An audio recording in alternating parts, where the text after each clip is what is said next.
نفسي عليك وإنها لتعلم أن الموت وقت مؤجل فلما بلغت السن والغاية التي إليها ما فيك كنت أؤمل جعلت جزائي غلظة وفظاظة كأنك أنت المنعم المتفضل فليتك إن لم تروا حق أبوتي فعلت كما الجابر يفعل فأوليتني حق الجوار ولم تكن علي بمال دون مالك تبخل.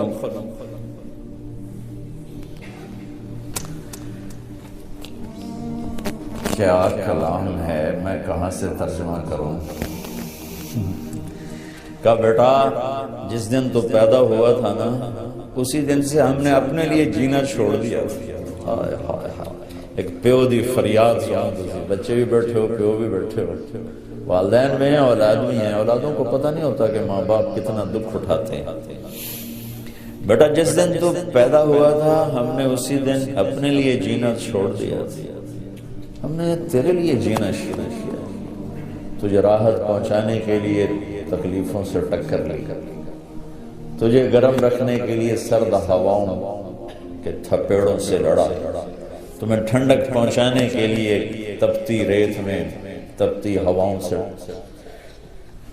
ٹکر لی، تجھے سلانے کے لیے ساری ساری رات جاگا، تجھے کھلانے کے لیے اپنا پیٹ کاٹا، تجھے خوش رکھنے کے لیے غموں کو سینے سے لگا لیا، تمہیں سکھ پہنچانے کے لیے دکھوں سے صلح کر کہ تو خوش رہے، تو خوش رہے.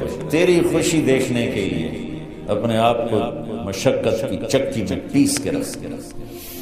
اور جب کبھی تو بیمار ہوتا تھا تو ساری رات تیرے سرانے گزر جاتی تھی. کبھی تیری ماں بیٹھی، کبھی تیرا باپ بیٹھا ہے کہ کہیں مر نہ جائے، کہیں مر نہ جائے.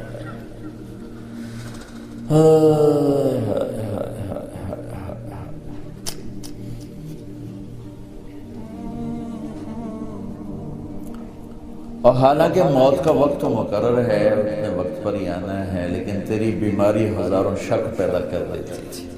اور ہم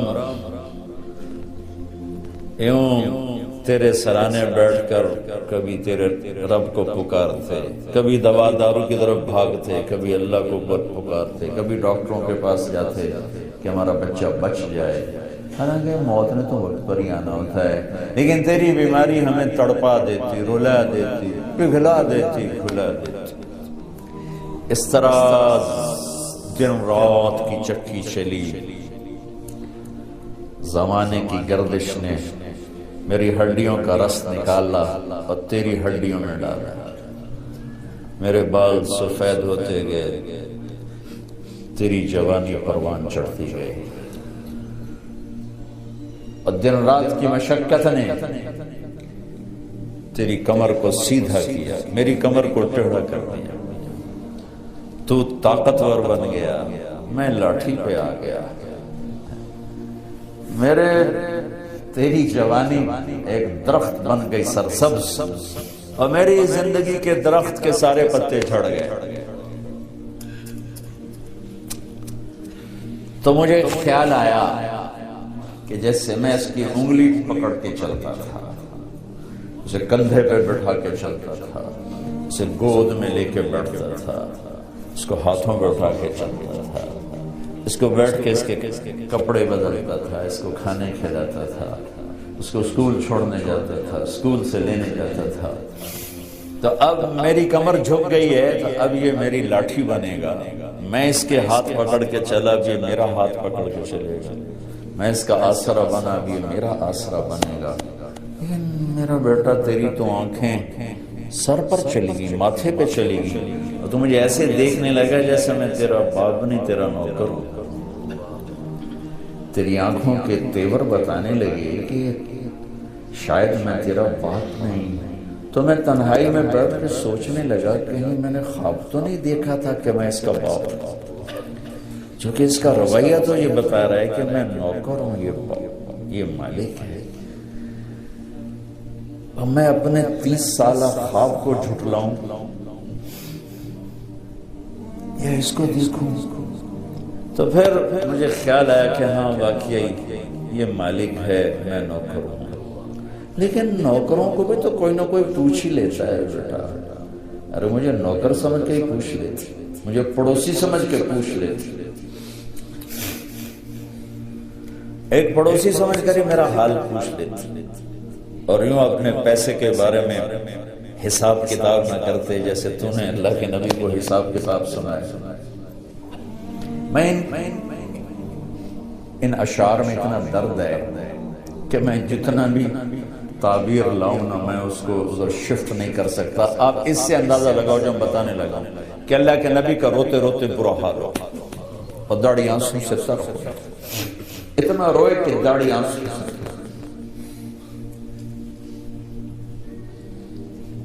تو میں ان کو کیسے اردو میں کیسے لاؤں؟ ایک درد بھری فریاد ہے، درد بھری فریاد کا ترجمہ نہیں ہوا کرتا، الفاظ تھوڑے جے دس دیو بھئی اے آندہ دے، درد کو کہاں سے پیش کروں؟ اس درد کی تعبیر دے رہا ہوں کہ میرے نبی داڑھی آنسوں سے تر ہو۔ تو آپ نے ان کے بیٹے کو ایسے گریبان سے پکڑا اور یوں جھٹکا دفع ہو جا، اٹھ جا، میری نظروں سے دور ہو جا۔ انت ومالک لابیک، تیرا سب کچھ تیرے باپ کا۔